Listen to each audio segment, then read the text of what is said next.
Selamat menunaikan ibadah sholat maghrib bagi Anda yang menjalankan, khususnya di wilayah DKI Jakarta dan sekitarnya. Sapa Indonesia Malam kembali membahas bagaimana program unggulan jelang debat Cawapres besok, terutama di bidang ekonomi bersama dengan Didin Damanhuri dari Timnas Amin, masih juga bersama Derajat Wibowo dari TKN Prabowo Gibran, dan Peter Abdullah dari tim TPN Ganjar Mahfud. Saya ke Bapak-Bapak sekarang, tadi menarik kalau dijelaskan apa program unggulannya, salah satu program unggulannya. Tapi bicara soal skema pendanaan, selain memaksimalkan APBN, dari mana lagi yang sudah disiapkan? Tentu hitung-hitungan realnya harus dirancang dari sekarang, Pak Didin. Ya, jadi gini, jangan sampai ini kita bicara hanya soal perumahan ya. Jadi tema Ya, kita kan ilmu makmur untuk semua dan kita ingin ya, memperbaiki ketimpangan. Jadi sektor perumahan itu salah satu saja. ya. Kita juga ingin memperbaiki di bidang pangan, misalnya dengan apa namanya food estate yang sekarang ini sangat merusak lingkungan, kemudian juga apa ya melibatkan petani. Nah, jadi kita ingin eh, rubah skemanya menjadi petani menjadi pelaku utama dalam proses lumbung pangan ini, Hmm, dan ada desentralisasi. oke. Itu bukan yang sentralistis seperti sekarang. Itu Pemda-Pemda menjadi fasilitator plus off taker misalnya. Jadi tadi perumahan itu sudah solid, ada BTN, tapi ini juga kita akan melibatkan PBD-APBD dari daerah-daerah yang selama ini kurang terarah lah di dalam menciptakan kemandirian dan kedaulatan pangan di daerah-daerah. Hmm.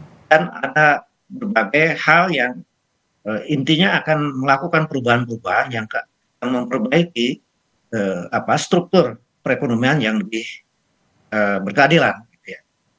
Hmm. Nah, kalau dari Pak Derajat, apa sebenarnya yang bisa diyakinkan bahwa semua atau skema pendanaannya tidak hanya terfokus pada program ini saja. Tadi kita bahas soal yang makan siang gratis, tapi juga mumpuni untuk mengcover program-program lainnya, Pak Derajat. Saya masih muted. Saya kasih contoh yang banyak diperdebatkan, misalkan tentang IKN dan food estate, ya kan? Nah, kita tahu impor pangan kita besar sekali dan negara kita itu tidak akan eh, keamanan nasionalnya itu tidak akan maksimal selama kita impor pangan terlalu besar karena akan sangat tergantung. Bayangkan kalau misalkan terjadi perang di Laut Cina Selatan atau konflik lah, nggak sampai perang, konflik bersenjata, pasokan beras berkurang, kita bisa terpengaruh ya. Jadi mau tidak mau kita itu harus meningkatkan produksi pangan secara cukup signifikan. Nah, produksi pangan tentu tergantung produktivitas, tergantung luas panen. Luas panen tergantung pada luas tanam, tergantung pada ketersediaan air ya. Makanya Pak Prabowo sangat serius dengan masalah air. Untuk luas tanam, tanah-tanah yang subur di Jawa itu sudah banyak yang berubah menjadi non pertanian. Kita buka hutan juga nggak bisa lagi karena pasti akan bertentangan dengan isu lingkungan dan sebagainya ya. Jadi mau nggak mau kita harus cari tanah yang paling available. Nah, kebetulan yang ketemu adalah di areal food estate itu. Makanya food estate itu harus kita jalankan. Nah, ada kritik dari Pak Mahfud soal food estate ya. Secara pemerintahan Pak Mahfud tahu betul kenapa food estate belum bisa berjalan maksimal. Ada surat beliau kepada Mensesnek, saya punya kopinya sudah, Hmm. surat beliau itu. Dan beliau memahami karena memang ada masalah kelembagaan sehingga otomatis anggarannya belum bisa cair. Anggaran yang ada baru anggaran dari PUPR dan anggaran dari apa namanya dari Kementan yang masih kecil sekali untuk itu. Dan eh, Prof. Didin itu senior saya di IPB, kita tahu kalau tanahnya itu memang kesuburannya kurang bagus, teksturnya kurang bagus, itu perlu waktu yang agak lama untuk supaya dia bisa tumbuh. Tapi itu pilihan yang terbaik bagi kita untuk menambah luas panen secara cukup signifikan. Makanya kami akan sediakan cukup dana untuk food estate sebagai bagian dari kita swasembada pangan. Tapi jangan lupa kalau kita tanam singkong di sana, singkong itu bisa dua, bisa untuk tepung singkong yang jadi mie, Oke. mie instan ya, bisa juga untuk etanol ya, bioetanol. Hmm. Jadi bisa dua, sehingga kalau itu berhasil, itu kita akan punya cukup banyak untuk clean energy, cukup banyak juga untuk pangan. IKN juga demikian ya. IKN makanya kita siapkan juga dana untuk IKN. Hmm.